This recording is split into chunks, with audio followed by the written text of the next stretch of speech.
Eh bien, bonjour, bienvenue à cette émission spéciale. Nous nous retrouvons, une autre invitée, si je peux me permettre, à l'heure des bilans. Et précisément, nous avons un invité assez particulier ou particulière. Merci. Oui, je vous en prie.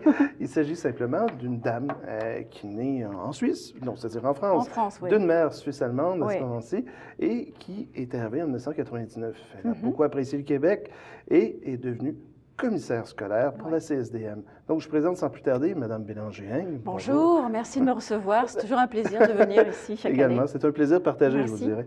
Mme Bélanger-Hing, le 1er octobre dernier, il faut dire qu'il y a eu des élections qui ont étonné bien les Québécois. Pas mal, oui. C'est-à-dire la coalition Avenir Québec a remporté plus de 70% des intentions de vote au Québec et finalement a relégué au second plan le Parti libéral, le Parti québécois a perdu énormément et Québec solidaire s'est retrouvé quand même dans une position surprenante. Vous, Mme Bélanger-Hing, il faut le rappeler à tous les téléspectateurs, vous êtes commissaire à ce moment-là à la CSDM pour justement ici à Ville-Marie. Vous, en tant que tel, qu'est-ce que ça apporte cette élection-là? Ben, je suis préoccupée pas par ma fonction, mais je suis préoccupée par l'équité que ça et le manque d'équité que ça va engendrer. Parce qu'actuellement, en fait, au niveau de la coalition Avenir Québec, il n'y a pas, en fait, dans notre circonscription de représentante de la CAQ. Vous savez, vous parliez justement des élections, mais c'est en dehors de Montréal. À Montréal, le Parti libéral l'a emporté, Québec solidaire, on est dans l'opposition. Je suis préoccupée pour la réussite de nos enfants dans le Centre-Sud. Je suis préoccupée parce que une des premiers projets de loi du gouvernement, c'est l'uniformisation de la taxe scolaire. C'est un engagement électoral qui va faire de gros dommages. De gros dommages, en fait, aussi bien pour la CSDM parce qu'elle va perdre 85 millions. 85 millions, c'est important. 85 millions, dans ces 85 millions, elle utilise ça pour payer ses directions d'école, pour payer ses secrétaires, pour payer les concierges, l'entretien des édifices. En tout cas, c'est énormément d'argent. Et en plus, il faut savoir qu'à Montréal, c'est le comité de gestion de la taxe qui gère la taxe scolaire, donc avec un taux très équitable. Le comité de gestion de la taxe fait un revenu d'intérêt là-dessus et elle le place et elle retient en fait 6 millions de dollars qui est l'opération Solidarité.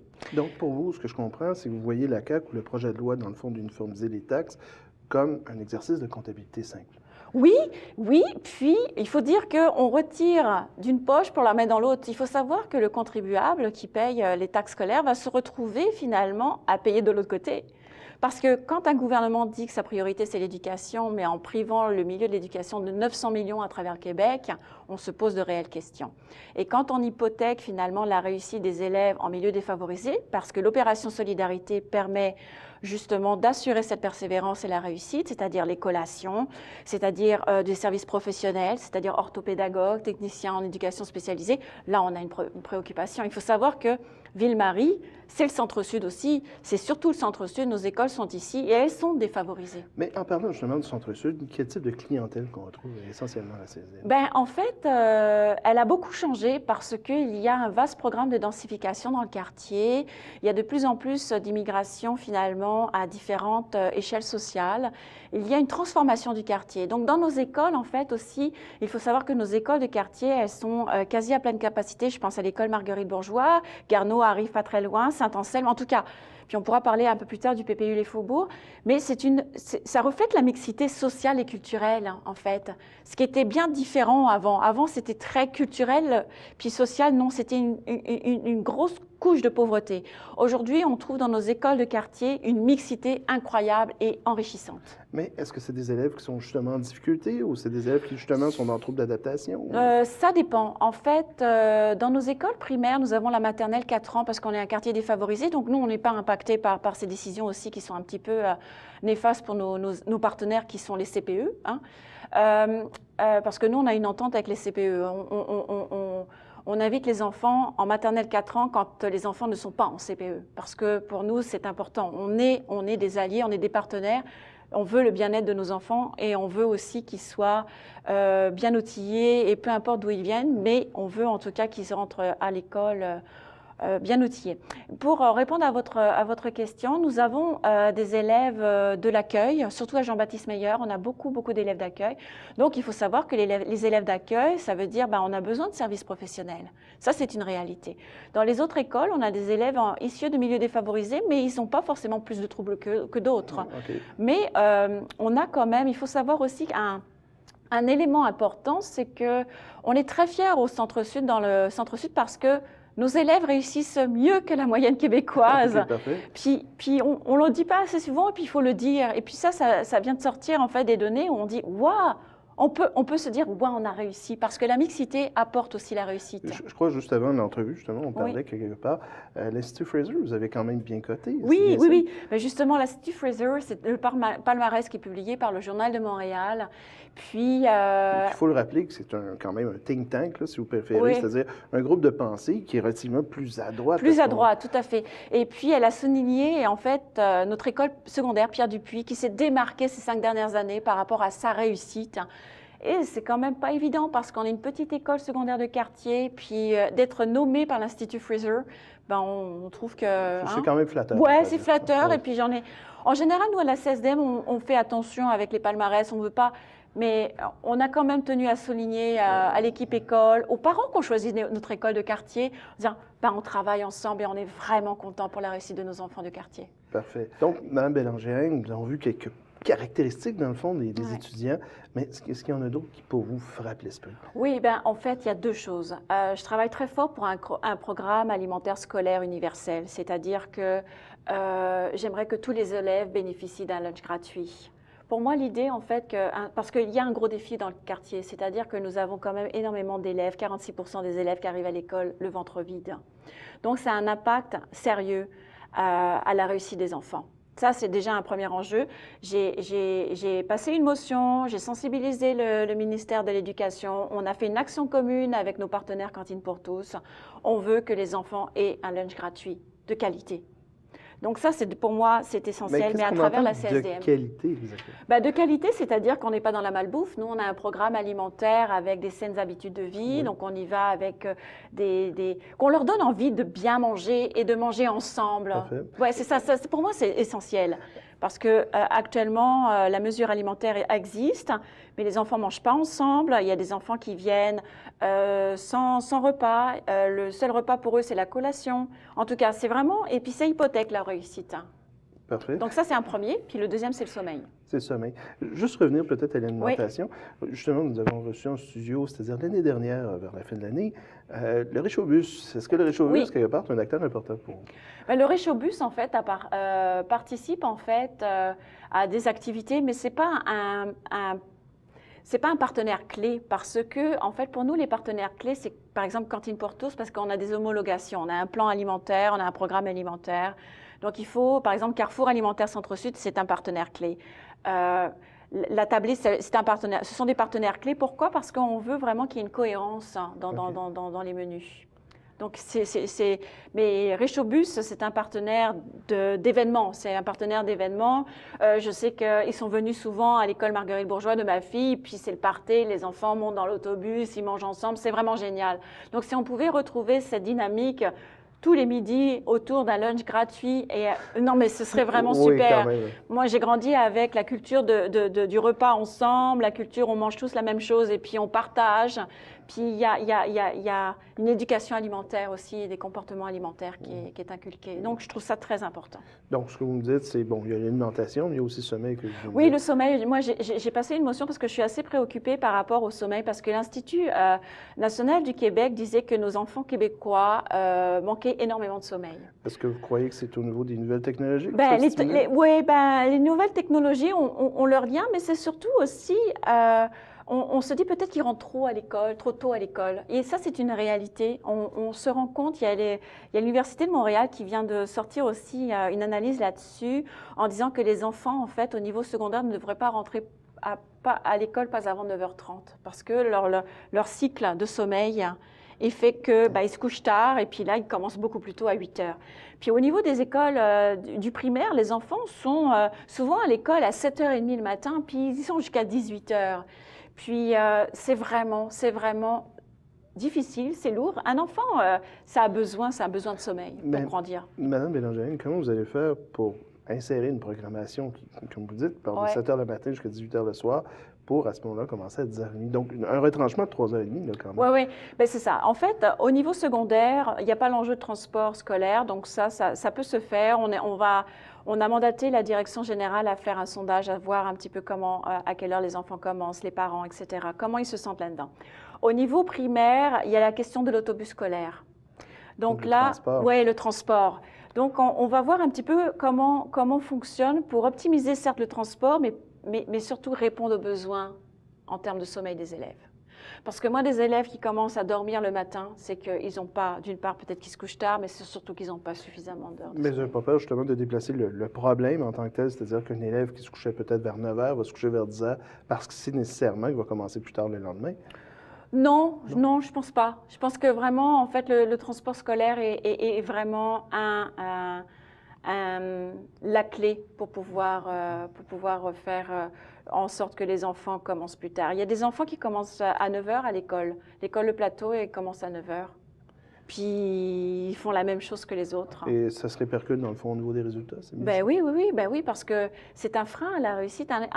Vous savez, le sommeil, en fait, les effets néfastes du sommeil, c'est la santé mentale, c'est l'obésité, c'est les troubles alimentaires, et puis donc c'est la réussite scolaire. Et si on compare l'année 2018, cette année, à ce moment-ci, à 2016-2017, est-ce qu'il y a eu des réalisations importantes ou finalement c'est à peu près stable? Des réalisations importantes, oui, en fait, on passe beaucoup de temps à briser les mythes. Alors, on travaille en fait avec les différentes équipes écoles à mettre en place des événements qui valorisent notre école secondaire de quartier et nos écoles primaires de quartier. Par exemple, j'ai mis en place anglais intensif à l'école Marguerite Bourgeois. Ça permet aussi de voir nos enfants de quartier aller à cette école. Au lieu d'aller sur le plateau Mont-Royal. Donc, je trouve ça très intéressant. Mais en même temps, les cours d'anglais, qui sont peut-être plus intensifs, sont peut-être mal vus par certains parents.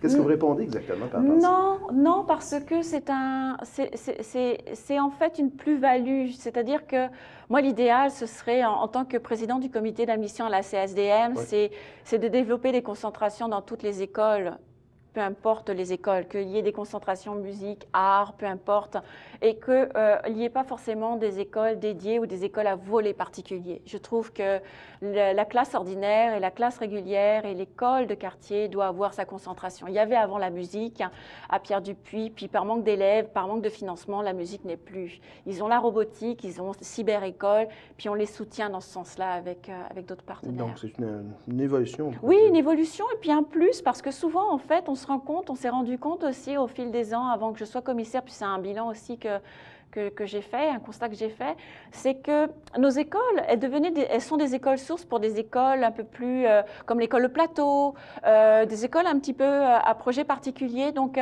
ça devenait des écoles de transition. Puis ça m'a frustrée. Okay. Moi, les écoles de quartier ne sont pas des écoles de transition. Est-ce que vous pourriez dire aux téléspectateurs, c'est quoi une école de transition? C'est ça. C'est-à-dire qu'en fait, une école de transition, c'est que les parents envoyaient leurs enfants à l'école, donc en cinquième, en maternelle 5 ans, première année, puis après, il y avait l'examen du plateau. Parce que le plateau a son mandat d'aller dans les écoles dites de milieux défavorisés pour finalement donner un accès finalement à la musique aux enfants des écoles défavorisées. Sauf qu'ils faisaient de l'écrémage, vous voyez? Donc les parents venaient dans nos écoles en disant « Vite, moi je veux que mon enfant réussisse au plateau pour monter là-haut, au-dessus de la côte. » Vous voyez?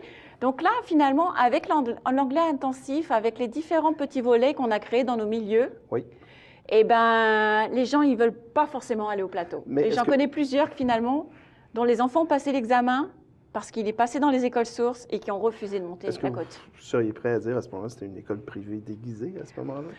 On est en train de réfléchir, nous, à la CSDM, de voir un petit peu déjà les critères de sélection, les mandats des écoles et puis leur programme. On est en train de voir ça. Vraiment. Parce que finalement, on se rend compte qu'il y a une ségrégation. On est en faveur de la mixité scolaire, on est en faveur de la mixité sociale, on est en faveur de la mixité culturelle. On a fait des choix à la CSDM pour pouvoir pallier le privé à développer des concentrations. Puis c'est pour ça que l'offre de service est actuellement, au niveau secondaire, est actuellement en consultation pour dire aux parents du primaire, dites-nous ce que vous voulez dans votre école secondaire de quartier.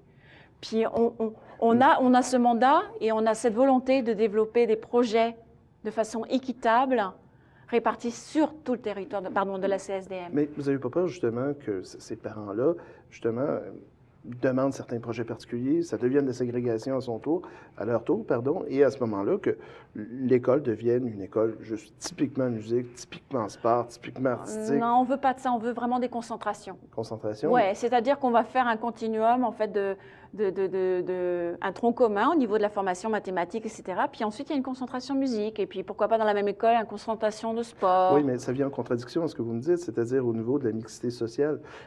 Non, non, ça ne vient pas parce que finalement, il n'y a pas de critères de sélection.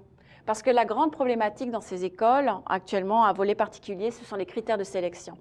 Et donc, finalement, on y voit beaucoup moins des élèves avec des besoins particuliers parce qu'ils ont des critères de sélection très, très sélectifs.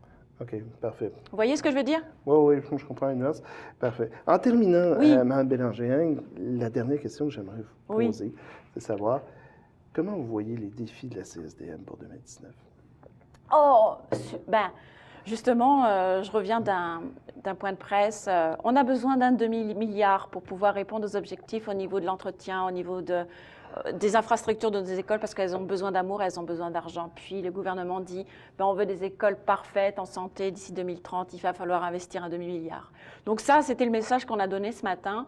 L'avenir de la CSDM, ben nous, on a mis en place un plan vert. Un plan vert, c'est un plan d'engagement vers la réussite, on appelle ça un PVR. Mais ça ne peut pas se faire sans les enseignants. Donc il va falloir qu'il y ait des états généraux en éducation, que les enseignants soient bonifiés, en tout cas valorisés, qu'il y ait finalement une reconnaissance de leur travail. Ça ne peut pas se faire sans enseignants parce qu'on vit une pénurie. Mais est-ce que vous sentez une réticence justement des enseignants par rapport au plan vert? Oui, ben, pas une réticence au niveau du PVR, une réticence en fait au niveau de la rétention de notre personnel, hein, parce que on est au centre-ville, on a des enjeux de transport, on a des enjeux aussi de qualité de vie, des enjeux d'accès à la propriété. Il y a des enjeux au centre-ville. Puis à un moment donné, ben, nos enseignants, ben, ils commencent à quitter vers la couronne sud, la couronne nord. Pourquoi? Parce qu'ils veulent être proches de la maison. Ce sont des parents aussi. Donc on veut pouvoir les retenir. Donc il va falloir qu'il y ait une bonification aussi du gouvernement du Québec à ce que les enseignants soient intéressés aussi à travailler dans les milieux défavorisés. Donc, non seulement c'est la rétention du personnel à l'intérieur de l'école, mais c'est aussi la rétention du personnel à l'intérieur du quartier. Tout à fait. Quand même assez intéressant. C'est un bel enjeu. Hein? Oh, oui. Puis la CSDM va bien parce qu'on a la chance de vivre au centre-ville, donc il y a des projets de densification. Puis aujourd'hui, on est reconnu comme acteur clé. Dans le PPU Les Faubourgs, on travaille, nous, en amont avec l'arrondissement Ville-Marie pour le PPU Les Faubourgs. C'est-à-dire qu'on ne peut plus être à la traîne en disant « Ah, ben oui, on a développé des logements sociaux, on a développé des logements familiaux, puis on a développé en fait des logements à propriété. Ben, on n'a pas d'école. Ben, la rétention des familles, elle est comment? Elle se fait que par l'école. » Donc aujourd'hui, on dit, ben, nous, on a besoin d'une école parce que nos écoles de quartier ici ne vont pas suffire au développement que vous prévoyez. Donc là, il y a vraiment une écoute aussi de l'arrondissement. Puis on travaille vraiment en amont. On a vraiment une très, très belle collaboration avec l'arrondissement Ville-Marie. Quand même. Bien, Mme Bélanger, c'est tout le temps que nous avions. Merci oui, à vous. Merci beaucoup. Ça fait plaisir. Au revoir.